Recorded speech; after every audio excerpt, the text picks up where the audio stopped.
The Cancer Support Community Los Angeles began because of one family's experience.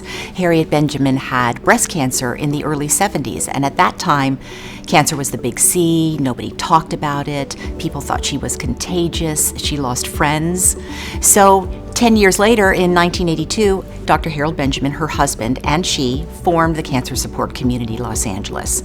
And as far as I know, it was the first organization that recognized that we're not just our bodies, but we're our hearts, our minds, and our spirits. And from the very beginning, have been open to anybody impacted by cancer. So that's families, that's patients, and everything that we do is free of charge, no cost, and we have expanded on this philosophy of service to the community in Los Angeles and to the providers of Los Angeles.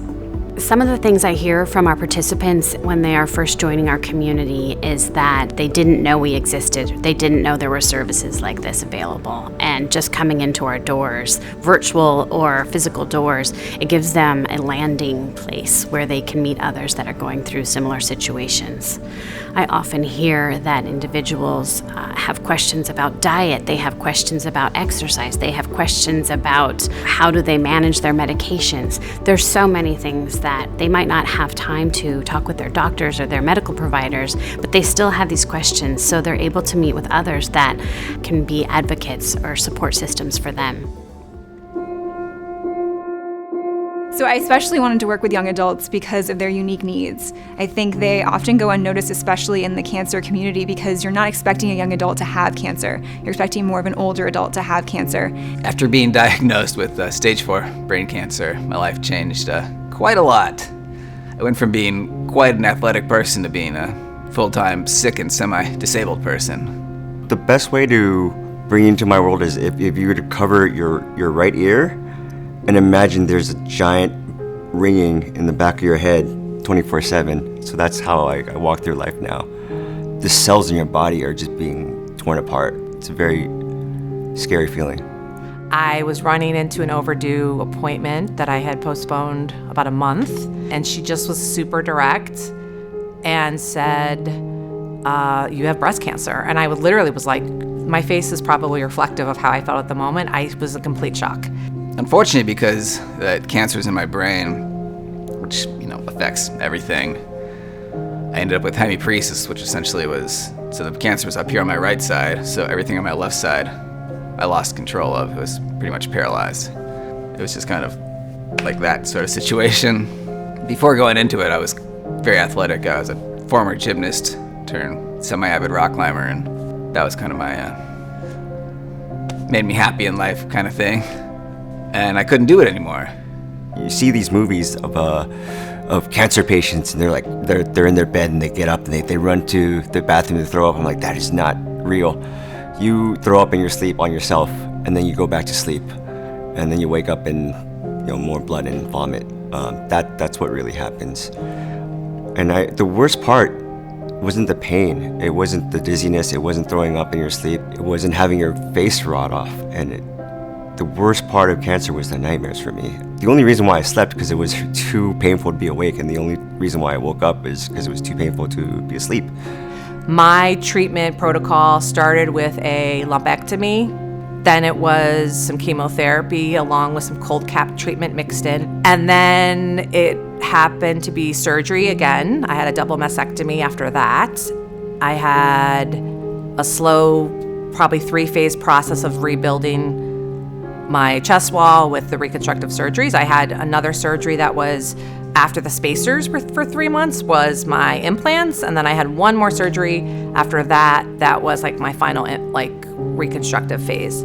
I was lost when I was done with my treatment because I just didn't know who I was anymore. You look in the mirror, this isn't my face. Honestly, this is not my face. This isn't my hair. This is not my voice. And you come out of it with a new sense of new perspective because you got so close to death. Young adults don't often have peers who are going through having cancer like an older adult might, right? So they want to go out and be social with their friends, but they have these appointments and they're feeling awful. They can't be in the social situations that their peers are in because of what they're going through. I couldn't go to a lot of things, and I got invited to less things and kind of just left on my own a lot. One of the best stories I've heard was somebody who tapped me on my shoulder and said, "Look around the room right now. You wouldn't know that everyone here has cancer," because they were having fun. They were having a social connection. I was able to cry. I was able to laugh. I was able to learn so much from just other people's experience. The thing about this community is you don't know what you don't know. Like, I had no idea that a support group would be something that would benefit me. I had never been in a group setting like that before. And so I came one evening after work, and, at the time of my recovery was purposeful, and it was something that filled something that I needed, even though I hadn't known it at the time. I enjoyed all the groups that I went through in CSCLA. They all helped me a lot. But my favorite, I think, was Shannon's group. I was able to say so many things that I never thought I needed to say in that group. I was able to cry over things that I never thought I needed to cry over. We shared so many tears and also smiles together. I will never forget these people, and I carry with them everywhere I go. Here at the Cancer Support Community, I participate in the brain tumor group, which is wonderful because it's nice to go to a place that actually has a group for brain tumor patients like myself. It's a very looming diagnosis to have brain cancer, and I was given about a year to live. And when I came here, I was able to meet people who had actually had the same type of cancer that I have and have been around for years and years, and like a inspirational, It's like, oh, maybe this isn't a death sentence, and that was huge. So now, fast forward, I am super grateful that I have the honor of hosting a meditation on Monday evenings. I host a meditation based off of gratitude, and it's called the Grateful Meditation on Mondays. And so now I am thankful that I have a group of people that feel connected enough and feel it's worth their time to come every Monday and center themselves in gratitude in all the things that are happening within their life. And I am honored in all seriousness to be at this place with the community. So as odd as it sounds, something as weird as having cancer in your brain has been quite inspirational for my creative artistic side. I made a whole short film that's won a couple festivals now, just about my experience with cancer, which has been really cool, and people have really enjoyed it, which has been truly special.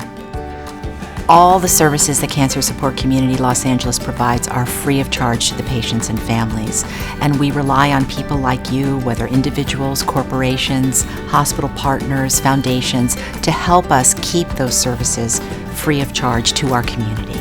I do want to thank CSCLA because I don't know where I would be without them today. You learn so much about mental health from it, and that it's how necessary it is. That's really it at the end of the day. I'm happy to be healthy. I have joy in my life. I have good people around me.